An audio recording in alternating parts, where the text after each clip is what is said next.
Bonjour à tous et à toutes, c'est Badam pour vous présenter aujourd'hui un nouveau séquentiel.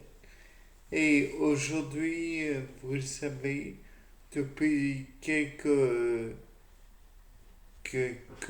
temps quand même, je m'interroge beaucoup sur la lymphe. Et donc, je me suis dit qu'éventuellement, peut-être que celle-ci pourrait être à la limite entre le plasma sanguin et le liquide céphalorachidien. Donc je me suis demandé, est-ce qu'il y a une quantité qui peut être intéressante dans un cas ou dans l'autre? Ou est-ce que chimiquement, physiologiquement, ils ne sont en aucun cas identiques? Peut-être n'est-ce que moi qui avais un plasma sanguin qui était similaire à mon LCR. Peut-être est-ce moi qui ai oublié en fait mes propres constantes de l'époque. Peut-être que le liquide céphalorachidien n'est en aucun cas similaire au plasma sanguin. Peut-être qu'il n'est pas non plus similaire à la lymphe. Peut-être que si on remplaçait l'un par l'autre, on obtiendrait des résultats monstrueux.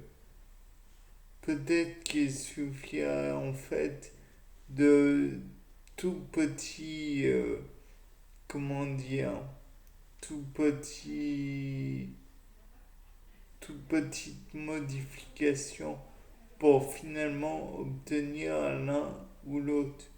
Peut-être que par exemple, si on mettait Saccharomyces cerevisiae dans un environnement contenant un liquide, on obtiendrait un autre liquide précédemment nommé. Peut-être que si l'on utilisait ce liquide pour le mettre dans le rein, par exemple, il pourrait en ressortir une version épurée de l'autre, d'un autre. Peut-être que cela montrerait donc l'utilité et l'impact du liquide en question sur le pas le non mais sur le fonctionnement de l'organisme. Peut-être que on pourrait le comment dire euh, compenser un déficit de l'un avec l'autre, puisque je ne sais plus combien il y a de litres de lymphe, peut-être 8 ou 10 dans tout le cas, ce qui représente, on ne va pas se le cacher, une grande quantité. Et donc peut-être que ça pourrait aider à compenser les manques de plasma sanguin, ou peut-être que ça pourrait aider à reconstituer les réserves en la matière, étant donné que d'après ce que j'ai vu après, j'avoue ne pas être très grand connaisseur en la matière, mais d'après les schémas que j'ai vus,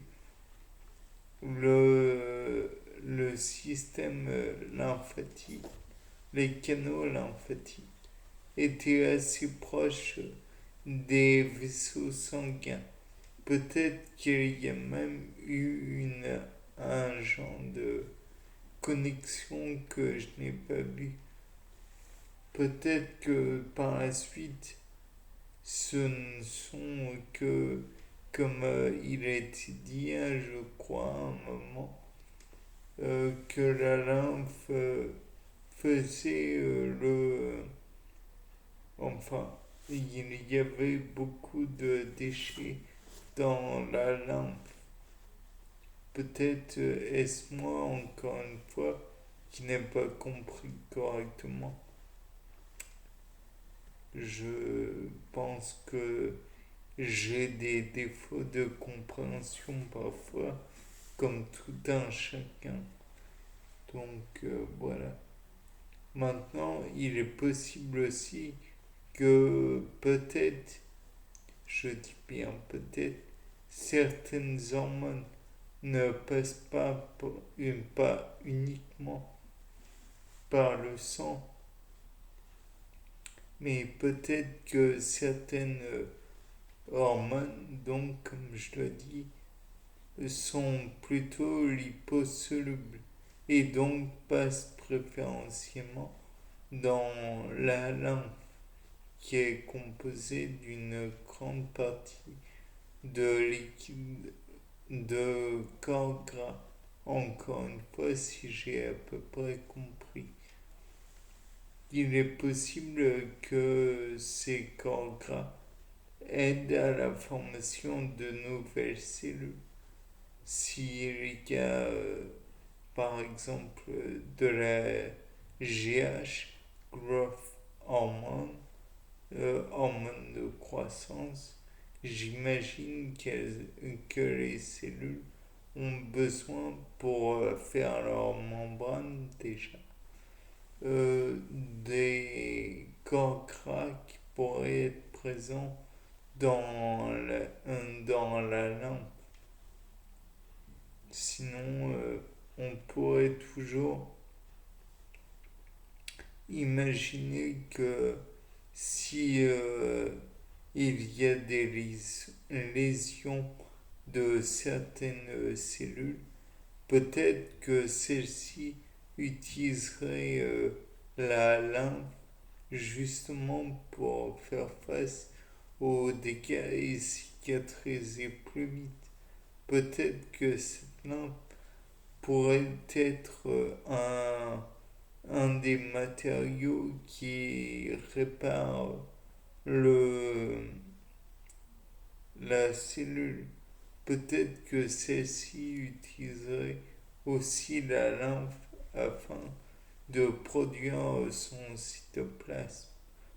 Bien, c'était Paul Dem, j'espère ne pas avoir dit trop de bêtises. Au revoir.